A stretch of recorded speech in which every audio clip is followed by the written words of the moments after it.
के बीच alt news के fact checker Mohammad Zubair ने कमाल कर दिया है। वे न सिर्फ भारत में चल रहे फेक प्रोपेगेंडा को उजागर कर रहे हैं, बल्कि पाकिस्तानी हैंडल से चल रहे प्रोपेगेंडा की भी पोल खोल रहे हैं। जैसे एक तस्वीर में दिखाया जा रहा था कि भारत का रफाल विमान है, जुबैर ने दिखाया कि पाकिस्तान का ही ट्रेनिंग विमान है जो पहले कभी दुर्घटनाग्रस्त हुआ था।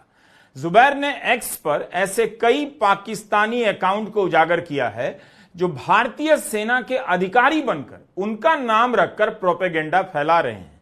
जुबैर ने बताया है कि ये लोग पाकिस्तान के हैंडलर हैं और भारत के राइट विंग हैंडल वाले इनके झांसे में आ गए हैं, इनकी बातों का प्रचार करने लग जाते हैं। तो आप ऐसा मत कीजिए, ध्यान रखिए किसे फॉलो कर रहे हैं। सिर्फ इसलिए कि कोई सिख बनकर मुसलमानों के खिलाफ अनाप शनाप लिख रहा है उसे फॉलो ना करें।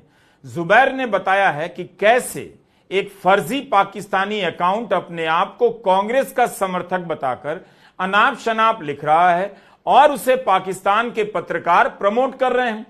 फैक्ट चेकर मोहम्मद जुबैर के हैंडल पर जाकर देखेंगे तो आपको इस समय अलग ही नागरिक समाज दिखाई देगा जो अपने स्तर पर युद्ध लड़े जा रहा है। झूठे वीडियो, पुराने वीडियो के नाम पर दूसरे को बता रहा है मार दिया और फेक वीडियो का इस्तेमाल कर अपना जयकारा लगा रहा है। इस तरह से लाल लाल क्रॉस बनाकर दिखा रहे हैं।